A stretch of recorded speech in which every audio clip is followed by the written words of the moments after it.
हुआ आदो वेद वही दिव्या यथा सर्वा प्रवर्तय। परमात्मा ने सृष्टि की अनादि काल में वेद वाणी का प्रकाश दिया। स्वामी दयानंद जी ने भी वेदों को ही अपने जीवन का आधार बनाया। वेद में जो भी कुछ लिखा है वह सब मनुष्य मात्र के लिए है। वेद में कहीं भी व्यक्तिगत भावना या स्वार्थ की बात नहीं लिखी। वेद अनंत सागर है, जो भी इसमें डुबकी लगाएगा वही बहुमूल्य मोतियों को प्राप्त करेगा। वैदिक मत वेद से अस्तित्व में आए हैं। वेद चार हैं, ऋग्वेद, यजुर्वेद, सामवेद और अथर्ववेद। ये चार वेद सृष्टि के आरंभ में अब से 1.96 अरब वर्ष पूर्व अस्तित्व में आए। वेदों का ज्ञान इस सृष्टि के रचयिता सच्चिदानंद स्वरूप सर्वव्यापक सर्वशक्तिमान तथा सृष्टिकर्ता ईश्वर ने सृष्टि की आदि में अमेतनी सृष्टि में उत्पन्न चार अग्नि, वायु, आदित्य तथा अंगिरा को दिया था। ईश्वर सर्वव्यापक है और इस कारण वह मनुष्य की जीवात्मा के भीतर भी विद्यमान है। वह आत्मा में प्रेरणा करके ज्ञान देता है। जिस मनुष्य का आत्मा व मन जितना अधिक स्वच्छ और पवित्र होता है वह उतना ही अधिक ईश्वर के ज्ञान व प्रेरणा को ग्रहण कर सकता है। चारित्र्य की आत्मा, मन, बुद्धि, हृदय तथा ज्ञानेंद्रियां सभी वर्तमान मनुष्य की तुलना में अधिकतम पवित्र थी। इसलिए उन्हें ईश्वर ने वेदों का ज्ञान दिया था। इसलिए हमारी वैदिक संस्कृति सत्य सनातन है और वेद को अनादित व ईश्वरीय माना गया है, क्योंकि मनुष्य की सभी सभ्यताओं के बारे में सबसे प्राचीन इतिहास भी इसी संस्कृति की देन है, जिसमें ऋषियों द्वारा मानव समाज को व्यवस्थित तरीके से चलाने के लिए मर्यादित आचरण की व्यवस्था की गई, जबकि आज के युग में तो मर्यादा का सर्वथा अभाव है। यही कारण है कि कालांतर से आज तक वैदिक संस्कृति ने अपने अस्तित्व को बनाए रखा, जो आश्चर्यजनक परंतु अटल सत्य भी है।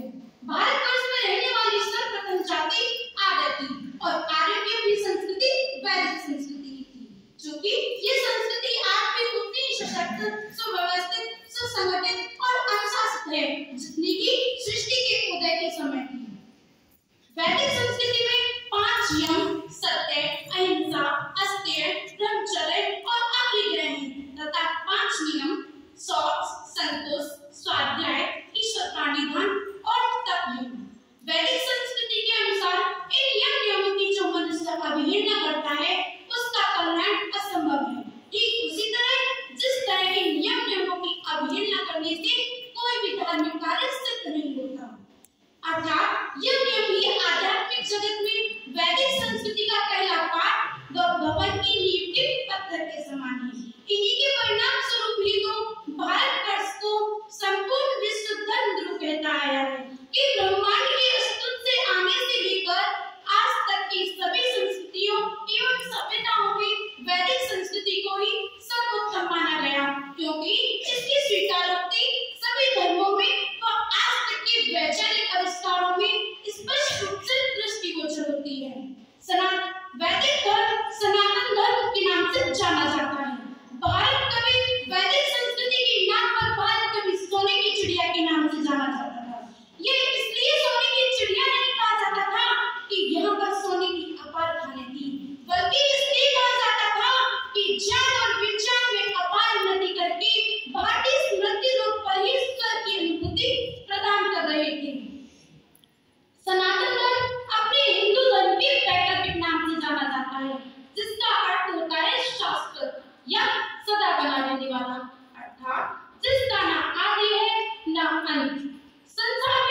ऐसा ही है तो सभी पंथों को अपनी अपनी स्तर में समीक्षा करनी चाहिए, जैसे सत्य का ग्रहण तथा असत्य का त्याग करना चाहिए।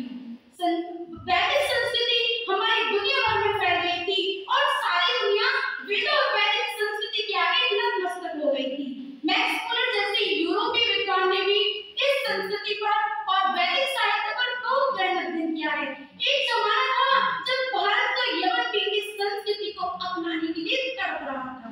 सिखवाल ने भी अपनी इस संस्कृति, अपनी इस तड़प को अपने वांगीतरा में इस प्रकार व्यक्त किया है, सारी जान से अच्छा हिंदुस्तान हमारा, हिंदी है हम वतन है हिंदुस्तान हमारा। अतः इन पंक्तियों के आधार पर आपकी भटकती हुई समाज को वैदिक संस्कृति की ओर लौटो, यही संदेश सुनाने की आवश्यकता है। वैदिक संस्कृति के बिना संसार का पूर्ण कल्याण होना असंभव है। ठीक। ओम इति शांति।